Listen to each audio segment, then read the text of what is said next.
নুন হলুদ মেখে আলু ভাজা বসিয়ে দিলাম। আমার এখানে আলু ভাজাটা হয়ে গেল, এটা আমি এখন উঠিয়ে নেব। এই আলু ভাজা তেলের মধ্যেই পটল ভাজা করব। এতে দিয়ে দেবো অল্প একটু হলুদ আর দিয়ে দেবো নুন। যতক্ষণ আমার পটল ভাজা হচ্ছে, এখানে আমি মুগ ডাল আর ছোলার ডালকে নুন হলুদ দিয়ে সিদ্ধ করে রেখেছিলাম, এটাকে এখন আমি তড়কা দিয়ে দেবো।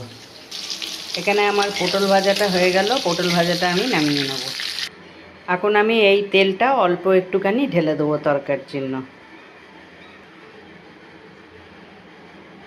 একদম অল্প একটুখানি দিলাম। এবার এর মধ্যে দিয়ে দিচ্ছি জিরা, শুকনো লঙ্কা, তেজপাতা, একটুখানি হিং।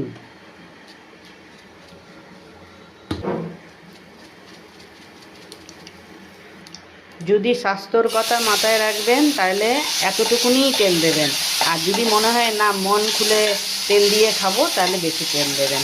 এটা আজকে আমার মঙ্গলবারের খাবার বলেই আমি এরকম করে বানাচ্ছি। আর দিয়ে দেবো একটুখানি আদা বাটা, মানে মঙ্গলবারে নিরামিষ থালি বানছে এটা। এখানে তরকা রেডি হয়ে গেছে, এখন আমি ডালটা ঢেলে দিচ্ছি। আপনারা অন্যদিন যদি এই ডালটা বানান তাহলে এই যে টমেটো দিয়েছি এই জায়গায় পেঁয়াজও দিয়ে দেবেন, পেঁয়াজ কুচিয়ে দেবেন, ঠিক আছে। আমার পিলি ডাল একদম রেডি।